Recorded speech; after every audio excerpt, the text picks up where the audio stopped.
Basically, I got a fair amount of feedback from day before that it was not smart for me to sit down and read. So that was not very engaging. So I'm going to stand up and walk around a little bit. And probably not read so much, might be read a snippet or two here and there, but not read continuous text, because that's the way I had prepared the lecture. But clearly that's not a very constructive way to engage with the audience. Quickly summarizing where I was last time and where I left it. The big issue, of course, for conservatives is who is the father, and there's only one word, one name that keeps coming up. The interesting thing for us is that Burke had a great deal of interest in India. Burke was a man who led the impeachment of Warren Hastings in the House of Lords. And he had strong views on how it was inappropriate for a parvenu commercial company like the East India Company to kind of ride roughshod over a fairly ancient culture like India. It is interesting that among the other fathers of conservatism, Adam Smith also had views on India. Smith disliked the East India Company for two reasons. One, he thought it was inappropriate for a commercial company to also be a ruler. A ruler, in Smith's view, similar to what our ancients talked about of Raja Dharma, the ruler is supposed to look after the interests of all the subjects. By definition, a commercial company will be looking after its own interests. So that dual role he was opposed to. He was also opposed to the company because it was an egregious monopolist, and Smith disliked monopolies. Anyway, the Western, particularly the Anglo-Saxon tradition, because frankly, while there are conservatives on the continent, it's less of a legitimate political view on the continent, which generally tends to embrace more absolutist and radical positions, be it in France, Germany, or Russia. So I've kind of, and my engagement is really with the Anglo-Saxon conservative tradition. The other names are Hobbes, Locke, Hume. The Federalists, you know, Jay, Hamilton, Madison, Adams, Jefferson, the US founding fathers, if you will, are very important in the conservative pantheon. 19th century, clearly the biggest man was Disraeli, who was both an intellectual and a practitioner. I commend his novel Coningsby in particular, because Disraeli is the man who made the famous statement that conservatives don't oppose change. In fact, we are for change, but we are for gradual, evolutionary, constitutional change. And we are worried that when we change, we may drop the good things in our past. That is the real concern of the conservatives. Modern times, Thatcher, a very questionable conservative, because she certainly didn't have much of a feel for the community. She was more extreme Manchester liberal in some respects in terms of her emphasis on individuality.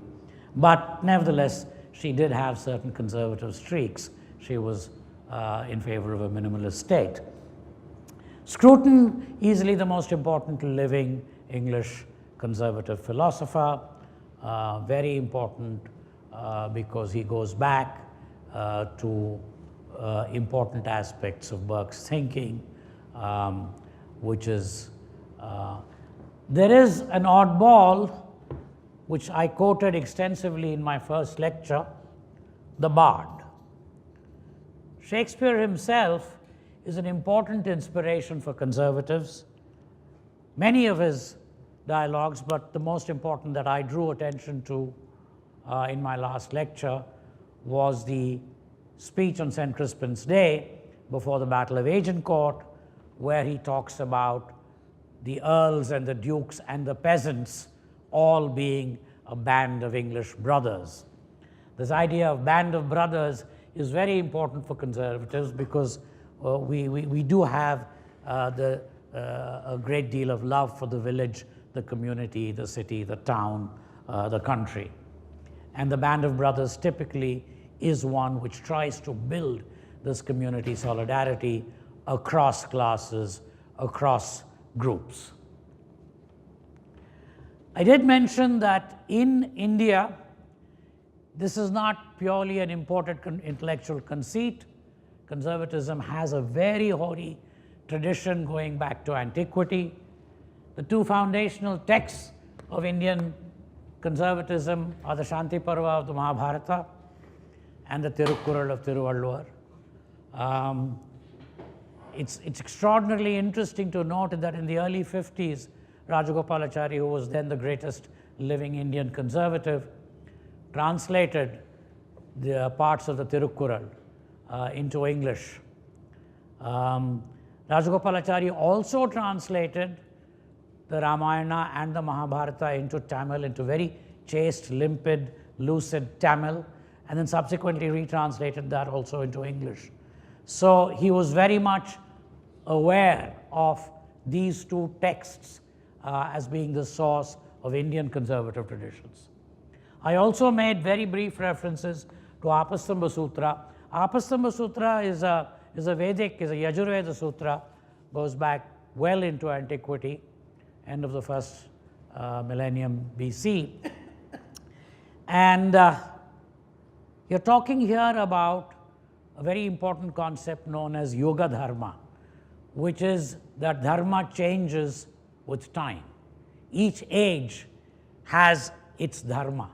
So while it might have been appropriate in a particular age to do certain things, it is not appropriate in a succeeding age. And I think this ties back to Disraeli's thought that you have to change.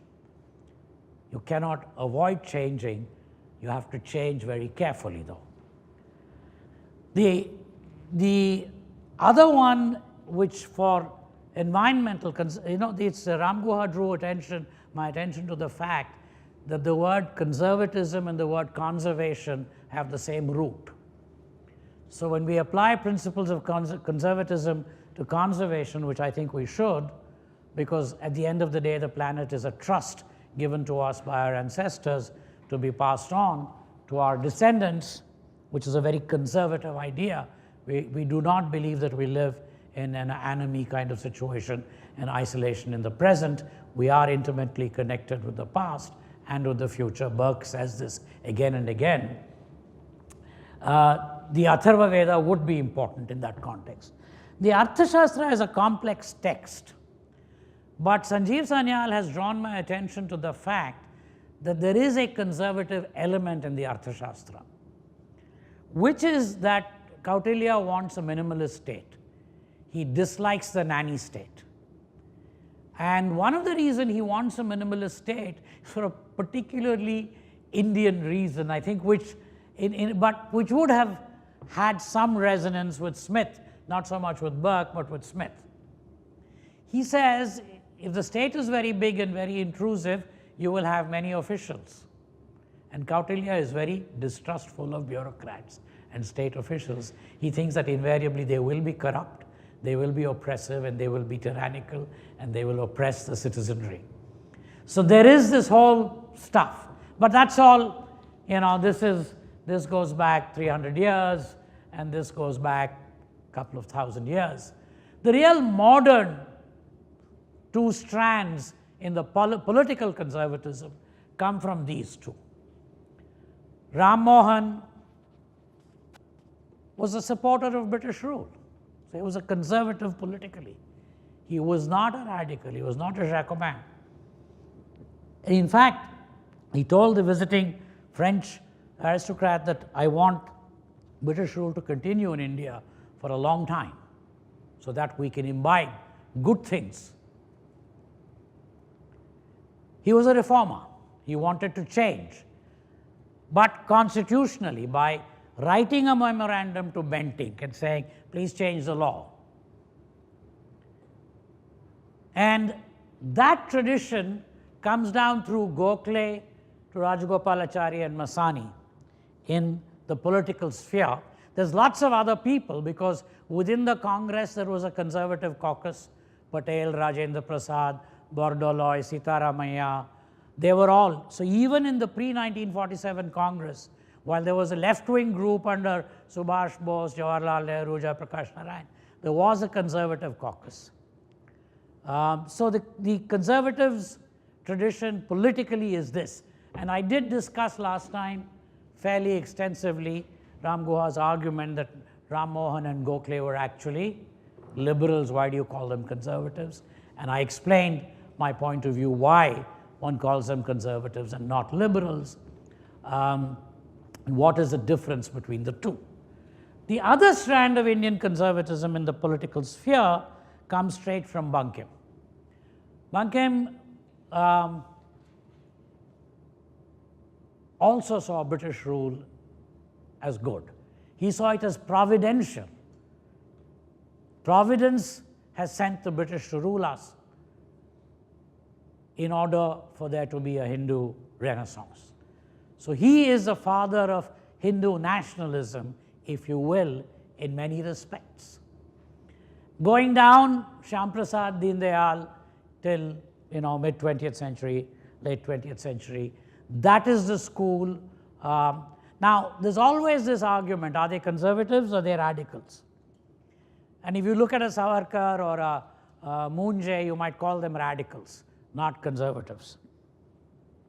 But I don't think this argument is ever going to end. Is Hindu nationalism a subset of Indian conservatism, or is it a separate movement with some overlaps? And I don't think we should waste our time pushing this argument because there are two strands. And all conservatives are aware that this strand, there is a risk that it can become pathological, as it did become, and I mentioned that in fair amount of detail in my first lecture. In 20th century Germany, the love of the Heimat or the homeland, the love of the folk or the people became the love of the Herrenvolk or the master race. So there is a danger of pathological extremism in any nationalist strand of conservatism. And that is something we should be aware of, but merely because you don't judge an ideology only by its pathological extreme. Economics, which I didn't stress too much last time, the conservative strand in India starts with Nauroji and Dutt, who both opposed the egregious mercantilist policies of the British in India, setting the exchange rate to hurt India, setting tariff rates to hurt India, not allowing Indian entrepreneurs to do stuff, giving all contracts to British companies. Essentially, they wanted a level playing field and free entry for Indian entrepreneurs, which they believed would be conducive to Indian wealth creation. That tradition came down through, in post-independence India, primarily to B.R. Shenoy, with a little bit of help from Dandekar and Lakdawala. This school lost the battle. The battle was won by the central planners, Mahalanobis, K.N. Raj, V.K.R.V. Rao, Delhi School, Calcutta ISI, Trivandrum Center for whatever. All these left-wing, anti-market, pro-state, neo-Stalinist schools won the battle. In 1956, most important industrial licensing policy resolution, and the Avadi Congress, which adopted democratic socialism as its goal, essentially destroyed Indian entrepreneurship for the next 35 years till Narasimha Rao came around. And this was a continuous growing state. In 56, in 48 itself, Hindustan Aeronautics was nationalized, Hindustan Shipyard was nationalized, a lot of enterprises were nationalized, the textile industry was curtailed. By 56, nobody could start a company in steel, in this, in that, except the government. By 69, all the major banks had been nationalized. By 75, it got worse. All foreign companies had to get out if they wouldn't come down to 40% ownership. So progressively, the entire intellectual landscape was captured by the central planners. It is interesting to note, as an aside, I have it somewhere in my text, that Mahalanobis practiced a strange kind of Orientalism. He used to invite foreign experts to come here, and they would come for 4 to 6 weeks and give advice on the Indian economy, and the next month we would be implementing it. And he had a very bizarre, a complex, a guy called T.T. Krishnamachari. Some of you may have heard of him, may not have heard of him. He was a kind of a businessman of sorts, and before independence he was pro-British and anti-Congress. After independence he joined the Congress, became Nehru's favorite, and became the most socialist of finance ministers. He introduced the 97% marginal tax rate and wealth tax and estate duty, and basically implemented Mahalanobis. Mahalanobis saw the whole country as a mechanical thing. So you could plan and you could do things here, and that would, you could make some steel and that would result in some machines coming, and that would result. He never attached any importance to pricing or to signals or to incentives. He was a statistician by background, a brilliant statistician. Milton Friedman was invited to India, but his advice was not listened to. All the advice that was listened to was Lange and people like that, so we ended up in the economic sphere. Now, of course, economics is the one intellectual discipline which is closest to real life activities. So once the Berlin Wall collapsed and Soviet Union collapsed, and Indo-Soviet trade, which was another joke, it was a barter system we had, the Soviets, all that came to an end, automatically things changed. But there were intellectuals, Bhagwati and Srinivasan and Padma Desai, who actually migrated because Delhi school was simply not hospitable to people like them, and went to the United States. They started making the case against statism. Manmohan Singh, interestingly enough, was one of the early people to make the case that India was kind of going in a self-fulfilling prophecy of export pessimism and not therefore imitating our Far Eastern neighbors. Rangarajan talked about the state's indiscipline leading to incessant inflation, which was actually anti-poor. So there was a slow thing building up, but the Berlin Wall collapse is what gave Narasimha Rao the practical ability to move away. We still have not moved away completely, what I call residual socialism, residual permit license Raj. The expression permit license Raj, by the way, was coined by Rajagopalachari. And please remember that, because it was a Raj which lasted from 56 to 91, which was more oppressive than the British Raj ever was for the Indian businessman. So, and businesswoman. So the economic landscape has changed, because now you have Raghuram Rajan, you have Gopal Subramaniam, Arvind Subramaniam, you have Kaushik Basu, you have a little bit of thinking which is non-statist, which has again received some setbacks post-2008, because capitalism itself has been under, market capitalism has been under some attack. But nevertheless, I think by and large the economics intellectual profession today has a certain thing that conservatives can be comfortable with. And this is one area, by the way, where conservatives and liberals completely differ.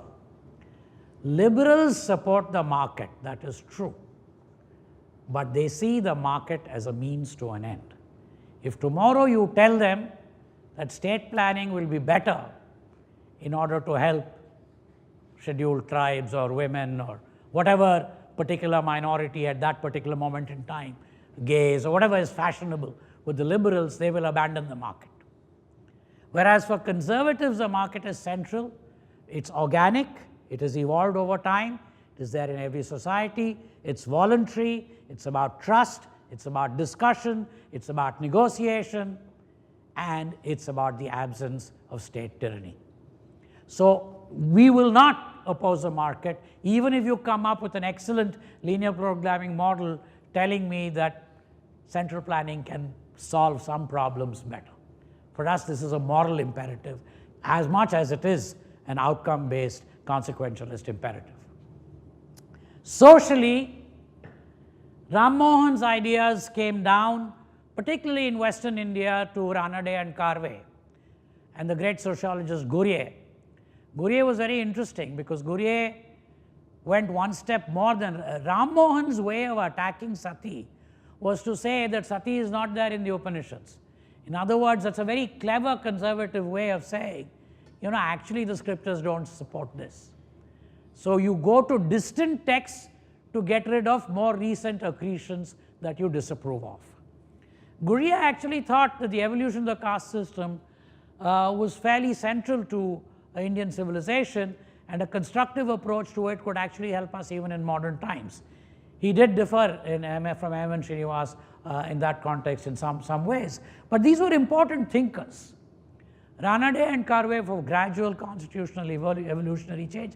Ranade was even concerned that the Indian National Congress, by excessive attention to politics and political change and freedom from the British, was making a mistake, that should be postponed until Indian women had been liberated, until intercaste marriages had increased, until the caste system had been weakened. He was very concerned that there has to be step by step between social change and political change, and putting political change in advance would result in another French Revolution type disastrous experiment.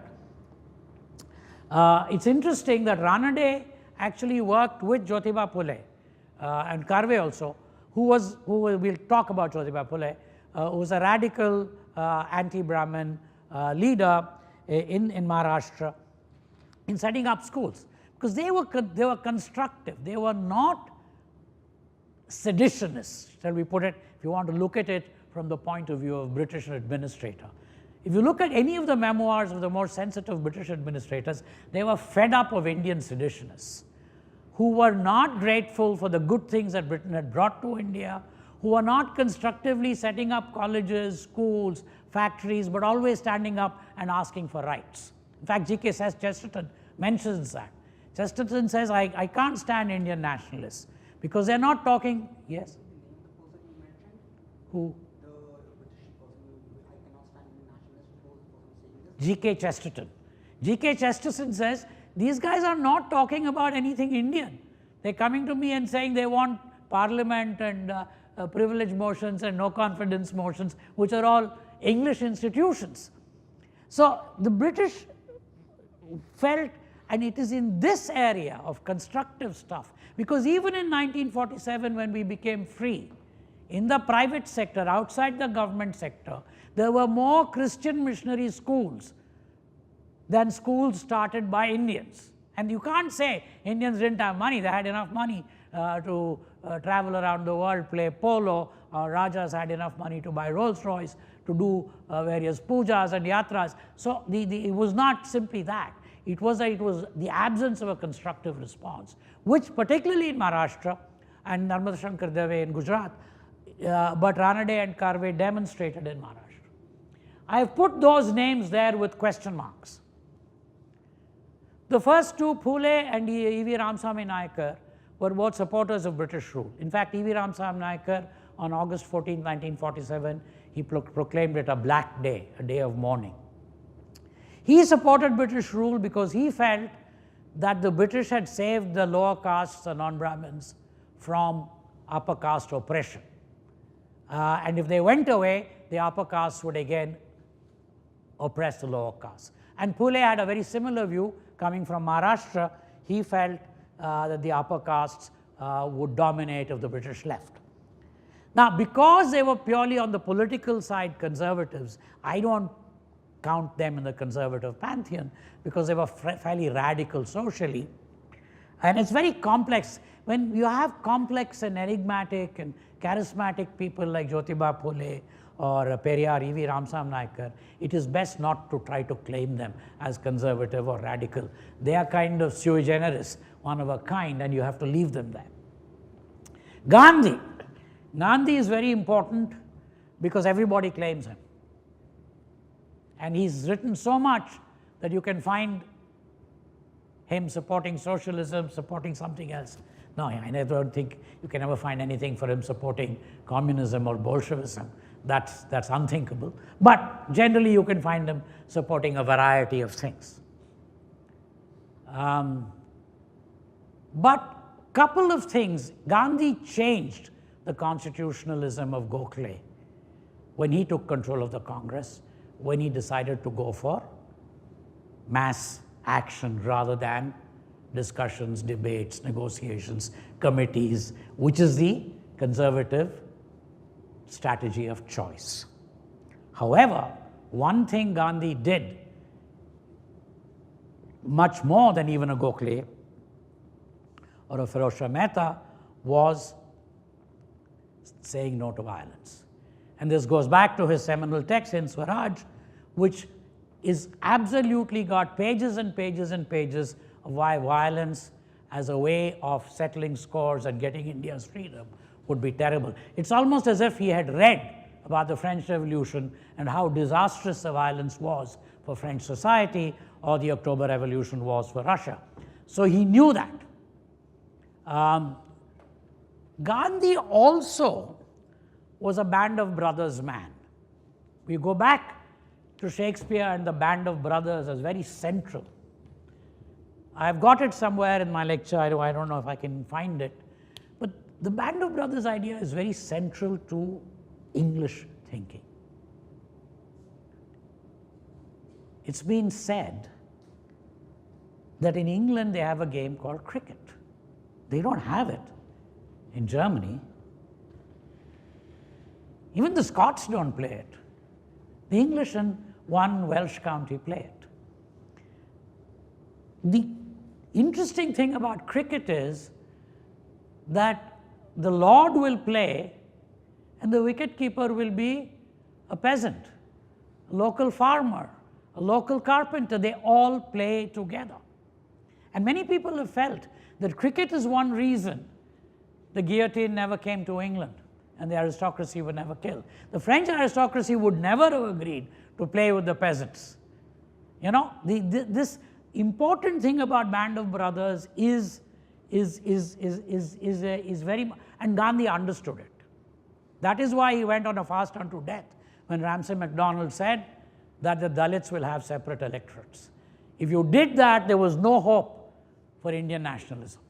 We would have splintered, subaltern nationalisms forever at civil war. And it's interesting, Gandhi came to India after the Minter-Morley reforms, after separate electorates for Muslims had been introduced. Maybe if he had come earlier, he would have gone a fast unto death on that. Because the introduction of separate electorates ensured that the band of brothers did not include Muslims. So you got two separate bands of brothers. In the political evolution, Rudrangshu Mukherjee, your chancellor, has talked about the mutiny, the 1857 events. And there was a band of brothers feeling across Hindu and Muslim soldiers. But once separate electorates had been introduced, within a 30 years period, you had partition. 40-year period. It was over. The separate paths create that. Gandhi was opposed to it. But Syed Ahmad Khan, by the way, who I think is an important conservative, I didn't put that. I should put the Indian Muslim narrative. It's there in my write-up. I'll talk about that later. But Syed Ahmad Khan tried to create a band of brothers within Indian Muslims. He had a separate hostel built at Aligarh for Shia students with a separate Shia mosque. He encouraged Shia parents to send their children to Aligarh Muslim University. He wanted a band of brothers across Sunnis and Shias. He took money from the Aga Khan, who was a Khoja. He tried all that. One of his big fellows was Badruddin Tayyabji, who was also a Bora, Sulaimani Bora from Bombay. Badruddin Tayyabji's story is very interesting. He was a Congress president, so he was not a separatist. But he is a Gujarati-speaking Sulaimani Bora from Bombay. But in this idea of creating a band of brothers across all Indian Muslims, one day he forbade his family from speaking Gujarati. Starting tomorrow, we will only speak to each other in Urdu because we want to be part of this Indian Muslim Qawm. Anyway, this goes back to Sarhandi, who lived during Akbar's reign and who opposed Akbar's eclecticism and wanted a puritanical Arabic original Islam. And that comes down all the way down to Devbandis and to whatever his name is, Maududi and all that.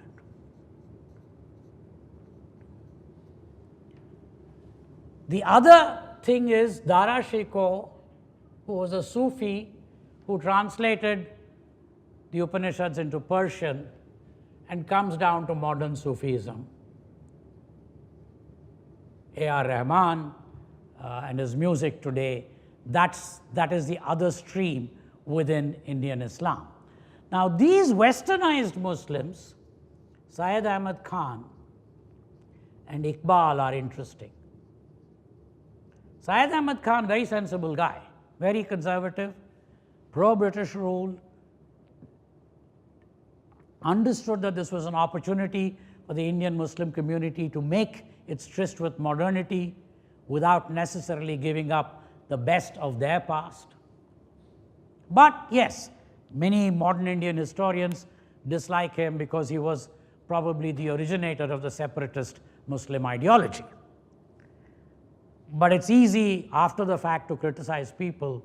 You have to look at it from the times that he was living in. Iqbal is a more dangerous guy. Iqbal is a fairly mediocre writer and a for Nietzsche. He imitated all the worst aspects of Nietzsche and gave it an Islamic flavor. And there was a certain element of this blood and guts about Iqbal, which, and it is not accidental that he is now seen in Islamabad as the founding philosopher of the Islamic State of Pakistan. But by and large, after separate electorates, two bands of brothers emerged. And it became very difficult to get the two bands of brothers together. Even the Khilafat movement in the early 20s, Gandhi tried, but very soon it broke up. Politically, the British almost ensured that there would be two bands of brothers or two siblings who would be fighting each other. You could go back to Bankim and say it's a good thing. That's the only way it could have been done, that we could never have been bands of brothers together. But these are all, again, after the fact rationalizations. Ex ante, you do not know whether how the outcome would have been. But I think the general view was, which Syed Ahmad Khan as well as Bankim and all shared, let's keep extending British rule, let's keep learning, let's keep changing, let's do the Disraeli thing of discarding the weaknesses in our country. Let's do the Ram Mohan thing of going back and discovering passages in old texts so that we can get rid of this troubling of widows or troubling of Dalits. Let's do those clever things. Let's build factories, schools, colleges. J.N. Tata was very concerned that the Indian education system that the British had started was producing too many lawyers, not enough scientists and engineers to build factories. He wrote to Gokhale about it. When Gokhale set up Servants of India Society, saying, I hope you will focus on scientific and engineering education, and he founded the Indian Institute of Science in Bangalore just for that. So that was the approach. Rather than this demand of political rights, which was excessive after Gandhi took control of the Congress and became even more radical with Jawaharlal Nehru and Subhash Chandra Bose, who were extreme leftists, Nehru being influenced by Lenin's Russia and Bose being influenced by To this day, I can never figure out who he was influenced by, but he was influenced by all kinds of radical ideas. Mind you, Bose did have a vague Hindu antecedent to him. He was influenced by Vivekananda and Bengali Hindu extremism, but at the end of the day, he was willing to make devil's deal with fascists, communists, with anyone. It's just that he was not interested in gradual evolutionary constitutional change. The situation, as far as we can make out today, where are we headed up? I spent a lot of time in the first lecture talking about cultural issues. And the big issue in culture, let me reiterate, because I think it is important. The Marxists and postmodernists keep arguing that there is no such thing as Indian culture, that Indian culture is simply a lot of subaltern cultures, and what we call Indian culture is upper caste, Hindu, hegemonic, Brahminical response based on our inferiority complex to colonial rule. This whole thing is a conspiracy, and so on and so forth. And of course, we conservatives completely reject that. Completely and totally reject that. And we believe that the concept, and I will read a little bit because I think that is important to understand where we come from. We believe that the concept of an India from, or Bharatavarsha, from the bridge on the sea up to the Himalayas is an old and central idea to us. Now, they keep saying that even the Bhagavad Gita, we have given it a lot of importance because we wanted to show our British conquerors that we had a text equal to the Bible. Actually, Bhagavad Gita was not important before. You know, Wendy Doniger is stupid and wrong, because, you know, if you know this tradition from inside, instead of from outside with your sarcastic Orientalism, you would know that Adi Shankara wrote this was in 700 AD, he wrote a commentary on the Bhagavad Gita. Bhagavad Gita was a central text for the Vedantins.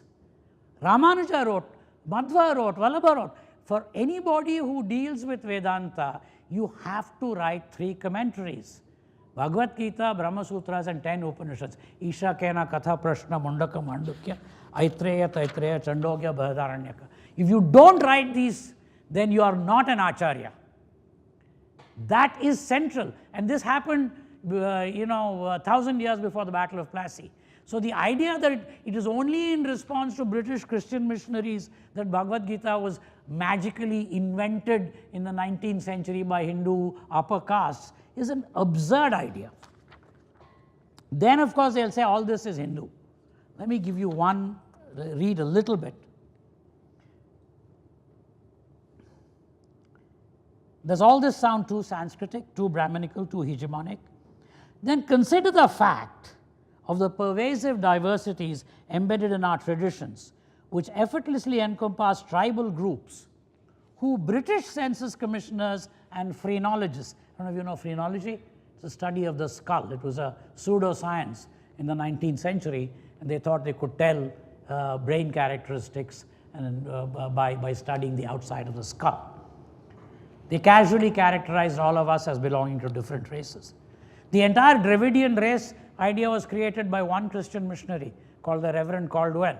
Before that, there is no mention in our texts anywhere of a Dravidian race. Dravida refers to the south of India, that's all. But he said there is a Dravidian race, and today, of course, that's become part of our political vocabulary. Pupul Jayakar points out that whether it is Shavara attendance at the Jagannath Puri temple or the Ayyappa temple at Shabarimala in Kerala, the name of the mythical tribal woman Shabari from the Ramayana rings down all the way from legend to our lived experiences today.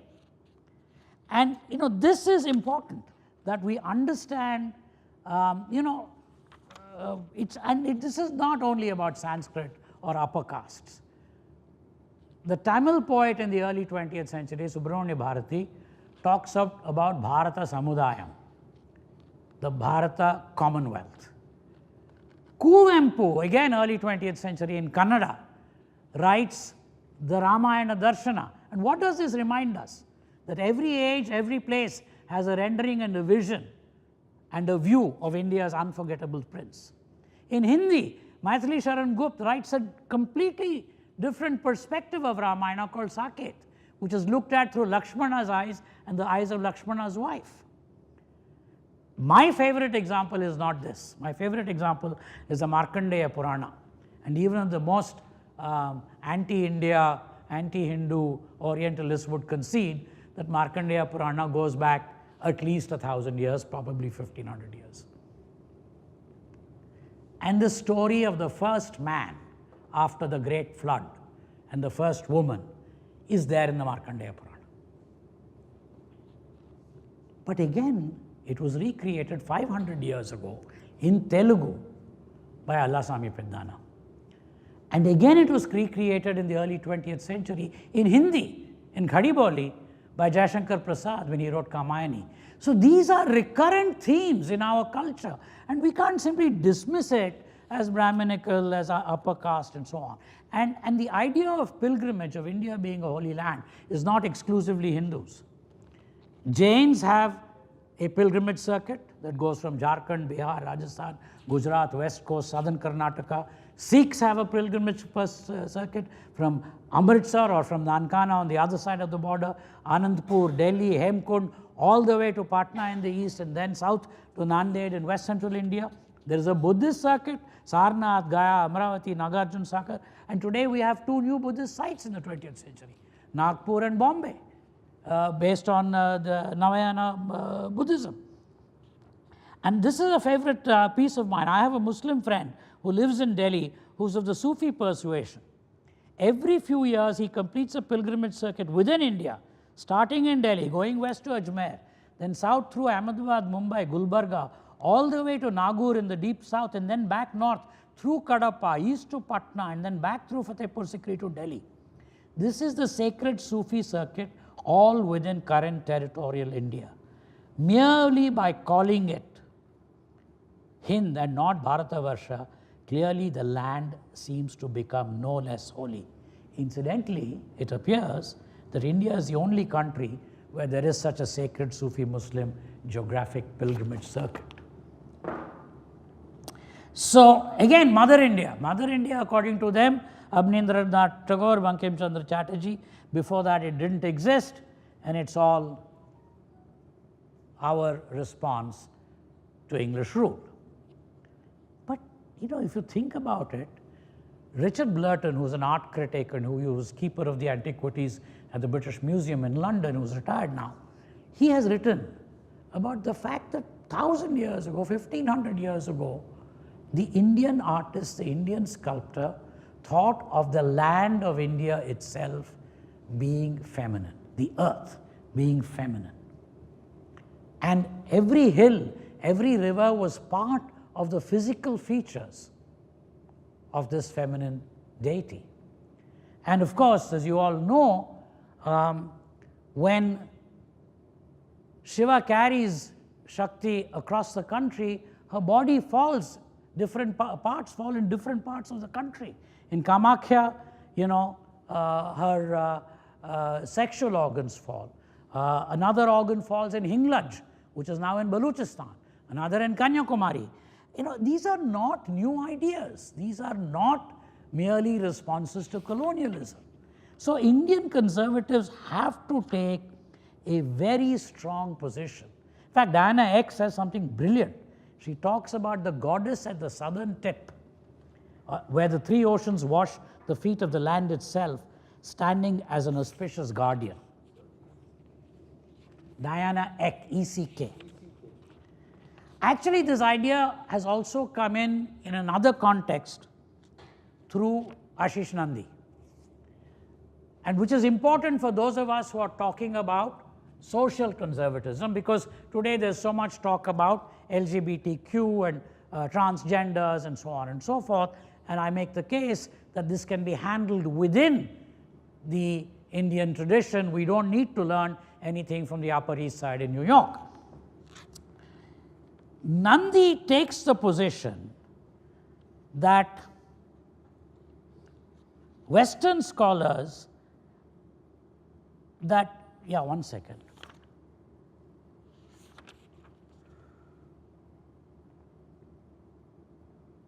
In our imperial encounter with Western enlightenment, they characterized Indians in general and Hindus in particular as cowardly, weak, and effeminate. They assumed that our inferiority complex, which Wendy keeps talking about all the time, is a Hegelian response to their attack on us. So that is why we became copies of them. We also wanted to become hypermasculine, etc., etc. Nandi rejects this. He takes a look at the personality of Mahatma Gandhi, who accepted the feminine in himself, and by definition by the feminine among his countrymen and countrywomen, and welcomed the West also to look at the possibilities of androgyny. So I think this is a very important thing, because Kipling's Stocky is the typical conqueror ruling some part of Punjab, great general, soldier, administrator, hypermasculine, boarding school, all that kind of stuff, bully, and of course Henty, who's not as good a writer as Kipling, takes it further. But our response is not to say we will become like you. Mahatma Gandhi's brilliant speech at Mayo College, Allahabad, is challenging our conquerors to go back to the Gospel of Matthew and Mark and saying that too is part of your tradition, not just English boarding school bullying and homosexuality and sodomy and caning and fagging and ragging and that kind of masculine pretense to manliness and to power. And I think this is a very important contribution that we have made. Another one which I think is very central to Indian culture, which Rajagopalachari talks about endlessly, Shyam Prasad talks about, is that we have a concern with the sacred. Indian culture can never be based on a purely materialistic construct. Neither can it revolve around a purely human idealism. It asserts many times effortlessly and unself-consciously that humans have a connection with something beyond themselves. The currently ignored A.L. Basham, an outsider, has understood it and puts it simply: we believe in a transcendental reality beyond the mundane, and we deal with that every day. So this idea is very central to us. Sribhadaraja says in a Kannada composition, and this has been sung by Bhimsen Joshi, Aruna Sairam, lot of people in Todi, the Raga Todi. What purpose does it serve to have eyes, if not to behold Ranga, the Lord of the Kaveri? What purpose does it serve to have a tongue, if not to praise Ranga, the Lord of the Kaveri? Now this theme is there in every Indian language. It is a repeat theme, this concern for the sacred. And even Indian materialism, even Charavaka, the supposedly mythical figure who headed Indian materialism, in the Mahabharata, when he comes in that poignant scene, he doesn't praise Yudhishthira for having won the war, which any crass materialist would have done. Instead, he says, hey, you've killed your brothers, what kind of, you've created a ruined land. So even Indian materialism is touched by the sacred. And I will end with one thing, then we'll have some time for questions. Apart from the Marxist and the postmodern attacks in recent times, there's this Freudian attack. Everything is about phallic symbols, everything is about Oedipal complexes. So the Ganesha figure, his trunk is a phallic symbol, the Ganesha-Parvati relationship is an Oedipal relationship. And my response is, to quote Ramchandran, one of the greatest living neuroscientists, Freud's views are considered poppycock in mainstream neuroscience. Freud is only popular in English departments and humanities departments in Ivy League colleges. Freud has got no space in psychiatry. And in any event, you know, we reject this idea that the Yashoda-Krishna relationship was one of incest. Look at what Papanasan Shivan says, again in copy. What penance did you do, Yashoda, that the Lord of the universe was willing to appear as your child and call you Amma and willingly let himself be tied up? To argue that Yashoda and Krishna were in a suppressed incestuous relationship, or that the Guru-Sishya relationship between Yama and Nachiketa in the Kathopanishad was about repressed homoeroticism and not about seeking wisdom, merely because a Freudian researcher says so, would, in Ramchandran's words, be equivalent to arguing that Macbeth is not a magnificent commentary on the human condition, but a superstitious story on witchcraft and ghosts. Let me stop with that. I think I've given you a kind of palimpsest of what my position is vis-a-vis Indian conservatism in the modern times. I'm open for any questions, any thoughts any of you may have.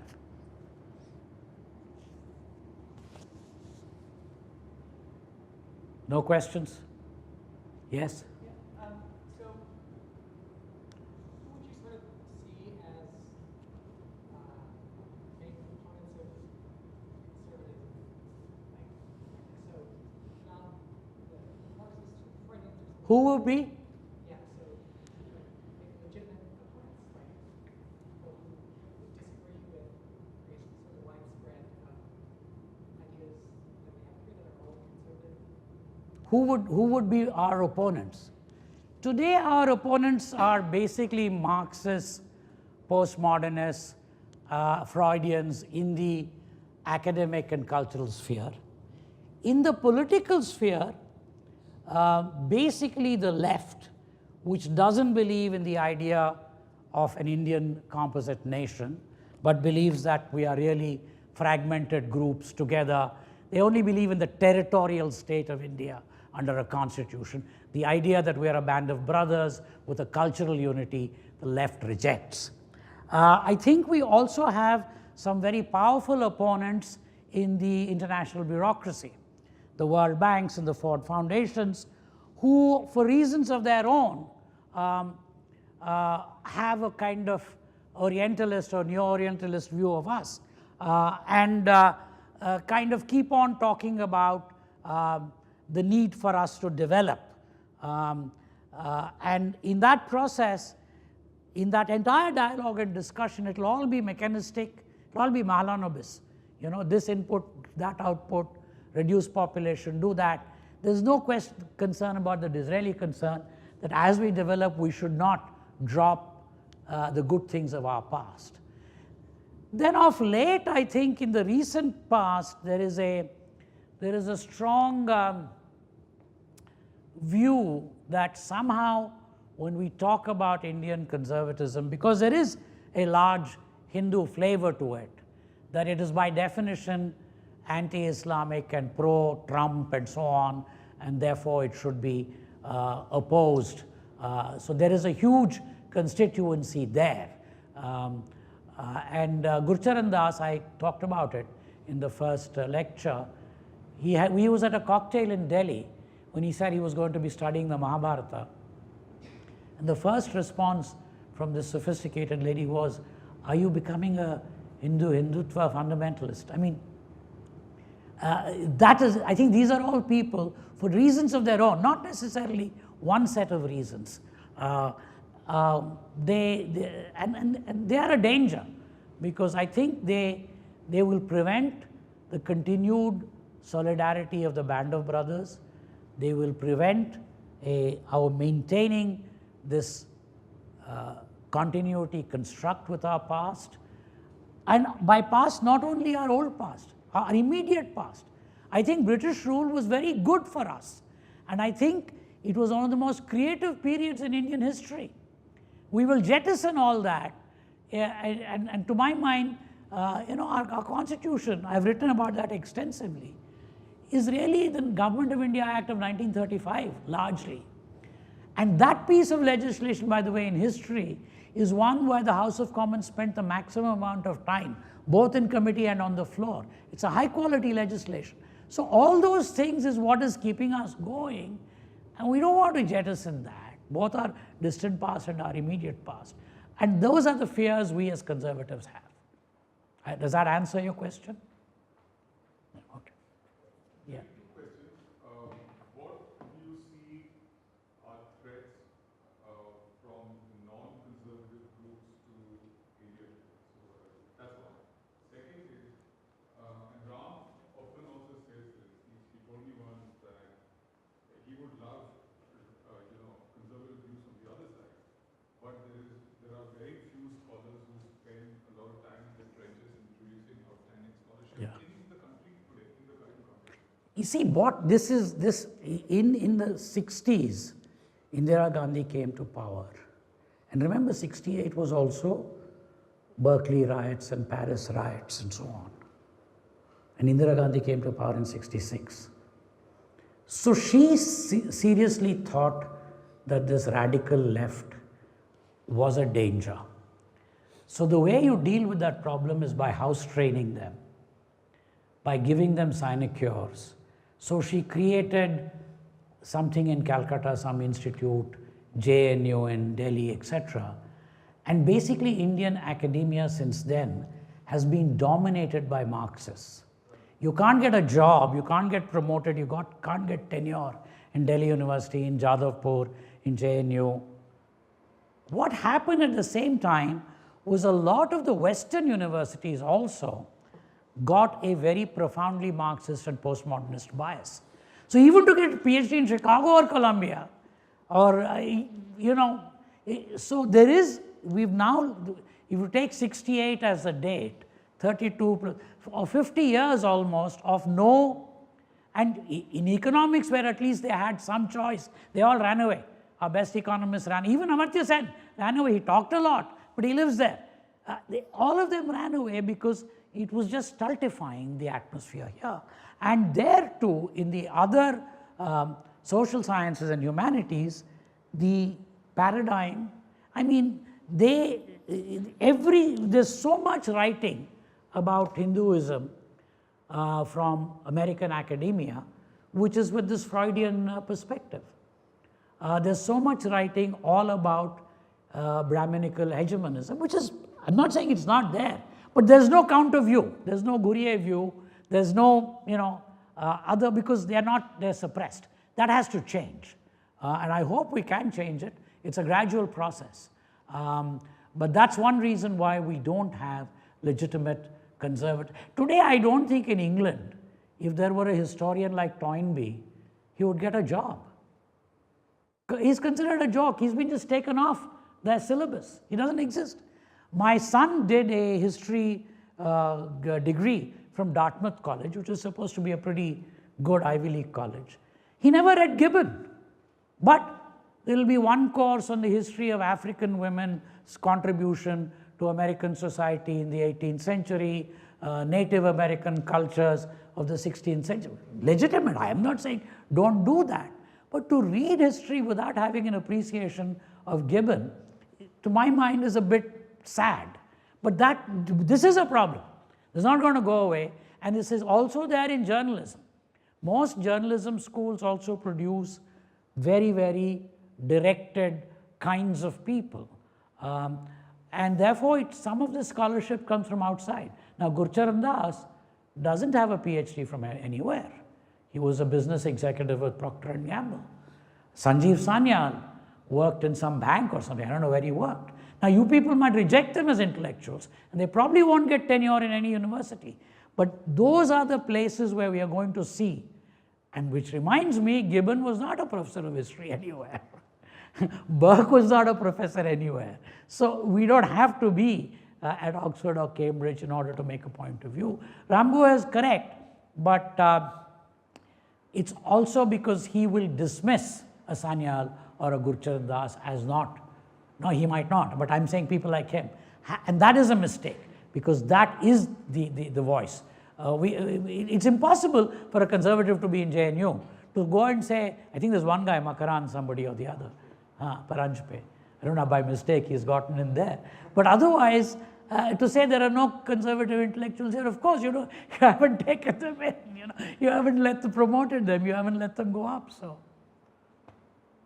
But I do think, I've said it in my lecture, that the solution of appointing some RSS or some guy who says Rama flew in a plane is not the right solution. That's a self-goal. When the present government appoints some Vago to be head of Indian Council of Historical Research, that's a self-goal. That's not a solution. It's better to dissolve Indian Council of Historical Research. I have written about that some years ago, saying, why do we need this stupid body? It's all dominated by Marxists who write rubbish, and why should we pay them money to travel around and have national conferences? We taxpayers don't need to, let's shut it down.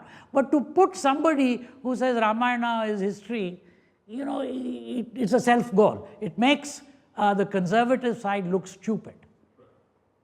So the follow-up question, Jerry, is, in the Indian political context, what is, who do you think? Okay, this is a very important question. See, the Swatantra Party disappeared. The Swatantra Party disappeared in 1970s. It was the last Burkean conservative opposition. Rajagopalachari, Masani, Dandekar, Ratnaswamy, Viren Shah, Maharani Gayatri Devi. In fact, one reason Indira Gandhi abolished the Privy Purses was because the princes were supporting the Swatantra Party. Many of the economic ideas of Swatantra Party, luckily Narasimha Rao bought into 20 years later.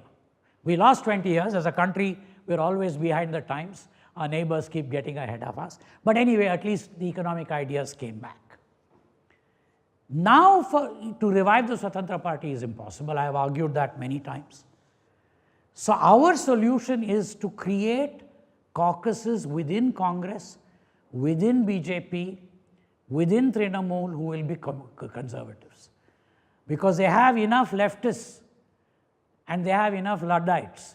There is a whole movement inside BJP which is opposed to genetically modified seeds. It's totally anti-growth, anti-science, anti-everything.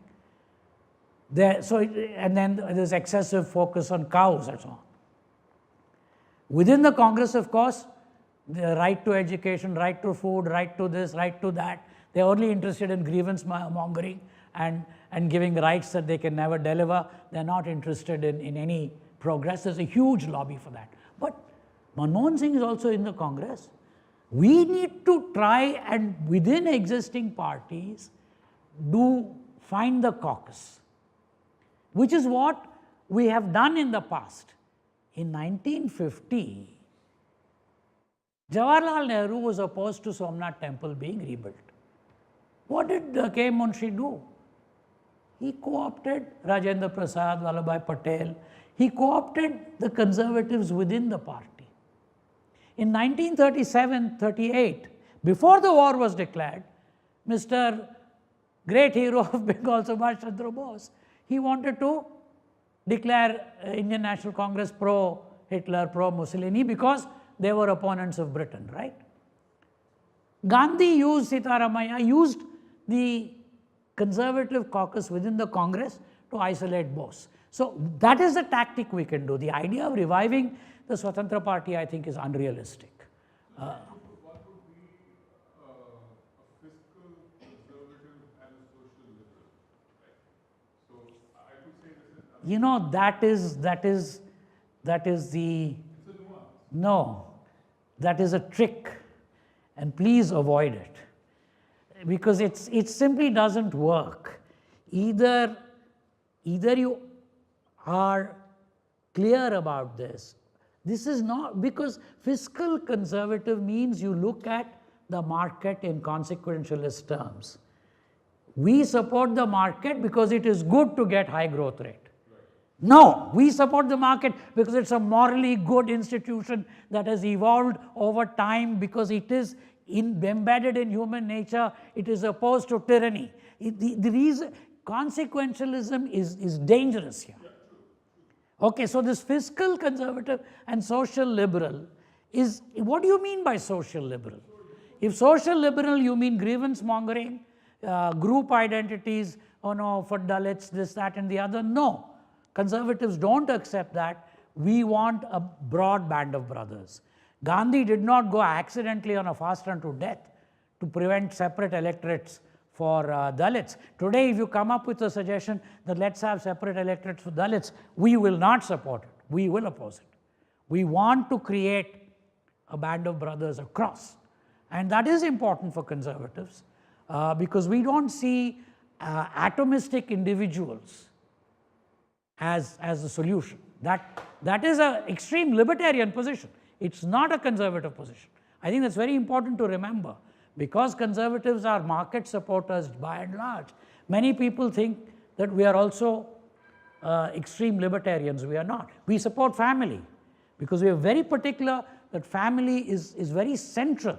We support clubs, chambers of commerce, churches, bhajan mandalis, sangeeta sabhas, football clubs, old people meeting and playing housey. These community endeavors, de Tocqueville talks about it, is very important for conservatives. So we are not for atomistic individualism. So no, I don't agree there. We are wholehearted conservatives, and I'm very scared of saying socially liberal, because today socially liberal means you are pandering to grievance mongering. You are pandering to all this stuff that I am LGBTQ, I am woman, I am oppressed. What is that, Rigoberta Menchú, this kind of idiotic people. No, we reject them. We don't accept that. That's not an acceptable position for us. But those are real concerns, right? I mean, today with 1.25 billion people, there is a segment of India that says we believe in democracy. Equally, there is gender oppression, lack of recognition, and the serious issue. So, the way to deal with gender oppression is gradual, evolutionary, constitutional change, which is done step by step. You pass a constitution which says there will be no gender discrimination, but in practice it continues. Then you have new laws, you have new institutions, you have dialogue. You don't do it by encouraging grievance mongering. It has to be done by continued change. I told you, Disraeli says, we don't want to keep the worst in our past. For instance, on the Sabarimala thing, I have felt that these guys are stupid. Let women go if they want to go. I mean, what is the big deal? This is not worth fighting. As some ancient tradition, I've even done research. It's not even an ancient tradition. It might only be 50 years old. And the supporters of this tradition are who? The stupid royal family of Travancore. What were they? They are a Parvenu dynasty, barely 200 years old, and they wanted to secede. In 1947, C.P. Ramsamy wanted Travancore to be a separate country. So why do we take them seriously? So I think the Supreme Court's judgment should be implemented. That's constitutional change, gradual, evolutionary. But you don't do something like the Land Acquisition Act of the previous government. To build a road between two villages, both villages, 70% of the population has to agree. And if the local official collector or whatever holds a meeting and only 68% vote, then the road can't be built. I mean, hey, there is a sovereign right to acquire. The roads are necessary. People have to come together to build roads. You can't have 30% of the people stopping the road. And by the way, according to this law drafted by Manmohan Singh's government, any villager, anybody, not even a villager, any NGO, unhappy person living in Delhi can file a case saying, no, only 65% approved, this collector is lying, 72% didn't, and take it all the way to the Supreme Court. It will never end. You will never have a road.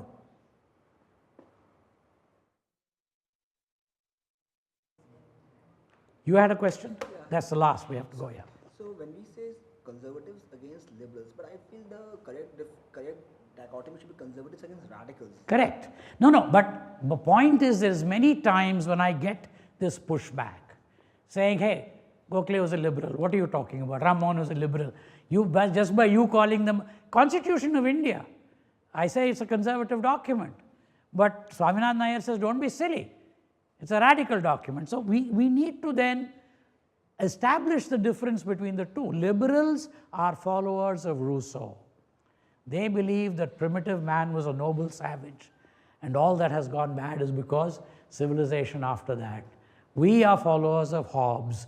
We believe that primitive humans were brutes, and we have moved forward in civilization. So this is a very fundamental thing. We disagree with that. So it's not dichotomous distinction, it's a tried distinction in that case. Meaning? Then there are three. Yes, there's three. Yeah, that's why I took such strong exception to Venkat's fiscal, let's be nuanced. No, we can't be, because the social liberal business is about grievance mongering. It is about identity politics, which does not accommodate band of brothers. According to the social liberals, the English peasant should never play, forget what the Lord wants, cricket with the Lord. And if the English peasant has to be gay, he has to form a separate gay team. I mean, the idea is you don't coalesce, but you keep splintering into subaltern groups. We can't live. I don't think any, either in the Anglo-Saxon tradition or in Thiruvalluvar's tradition, we would accept that.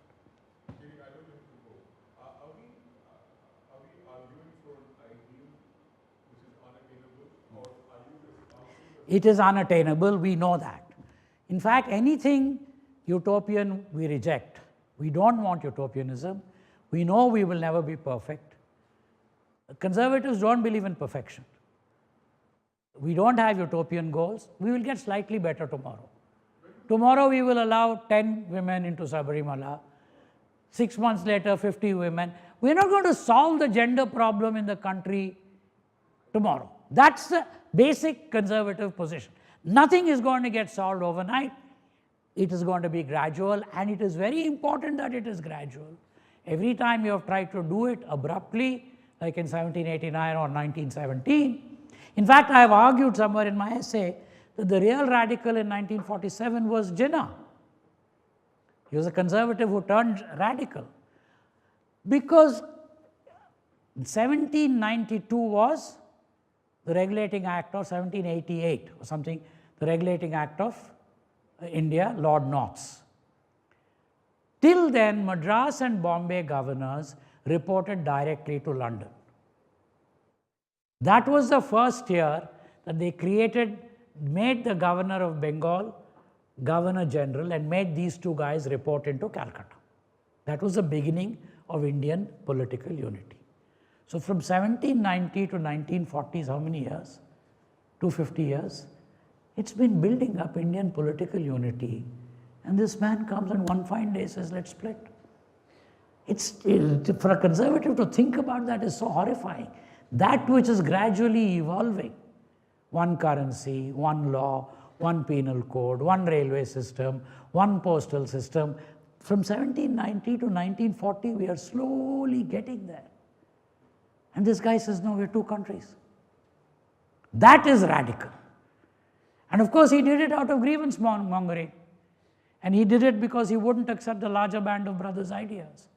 The last question is in your opinion, which era and where was a good, strong conservative society which spanned decades and not a short burst? I would say England under Disraeli in historical times. I can't talk of ancient times. I would say both father and son Adams presidencies in the United States. I think if Lincoln had not been shot, you would have had his second presidency be very much a band of brothers bringing the South back presidency, which didn't happen. That's why Thatcher I put a question mark. I am kind of concerned because she mentions somewhere communities are unimportant, only individuals matter. Whereas conservative would say individuals matter, but communities is where individuals flower. That club is very important for us. Sangeeta Sabha, you have to go and listen to music. Bhajan Mandali, you have to go and participate. Pub, English pub. These are social institutions that we feel.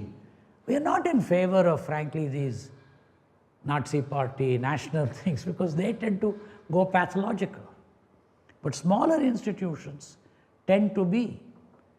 And particularly in India, we are very lucky, because we can be members of multiple non-overlapping. I'm on the board of the Kannada Education Society School in Bombay. I meet those people once a month, otherwise I don't socialize with them. But it's a different community, it's a different angle, and I think all of us have that opportunity in India. But that doesn't make us less Indian, is my point. Whereas the postmodernists will say, Kannadigas are not Indians. I just don't buy that. In fact, Masti Venkatesh Iyengar has written somewhere, he has described India as Bahuratna Vasundhara, the earth studded by many gems. Bahuratna Vasundhara. So, it's not a Sanskritic, only Northern Indian idea, it's there all over the country. Yes, sir. Just to bring on that point, I think the reason why that has happened was our history books never talk about South India as that part of the focus on the North Indian Mughal part of the history. And Yeah. when we talk about our Indian freedom struggle, it focuses strongly on Yeah. Nehru, which is a North Indian figure rather than more South Indian figure. Yeah, there's no doubt we neglect a lot of, when I mention Allasami Pedana, nobody has heard of him, you know. But he's one of the greatest writers we've had 500 years ago in the country. So there is that, but that happens everywhere. I mean, what do we know about Alabama or something? We know a lot about Massachusetts and New York. So that, I'm not necessarily upset at that. I'm just saying we need to take a balanced view of it, that's all. But Venkat, I want to come back to this. Swatantra Party cannot be revived. Today, under the law, the Election Commission requires that we certify that we are a party that believes in India being a sovereign, democratic, socialist, secular republic. And we are unwilling to say that. We have gone to Bombay High Court with this petition. For 15 years, 20 years, they have not heard us even. They don't want to get into this.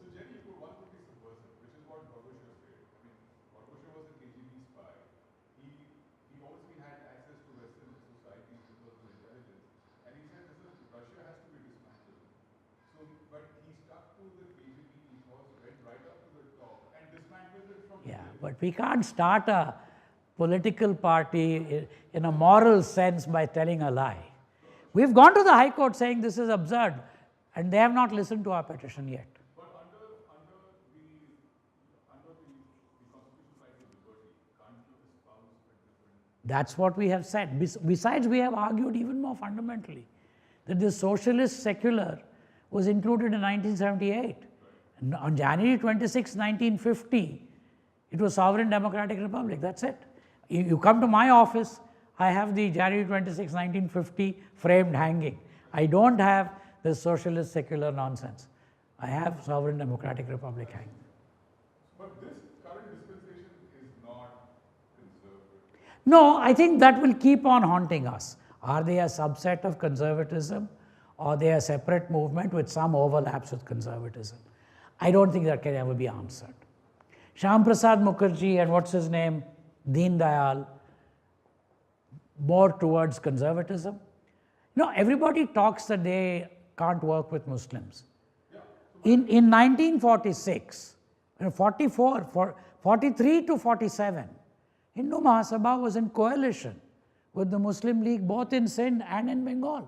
Shyam Prasad Mukherjee was a member of the Bengal cabinet. So this business that they can't work with Muslims is not true. In fact, it's the Congress, it was bloody Nehru and Bose who couldn't work with them. But as you said, the way the history has been written post-free India, they are portrayed as extremists. There is a radical fringe element there, but I think there are elements of there which either overlap with conservatism or are a subset. But we can have this argument till the cows come home, or till the holy cows come home, because we're in India.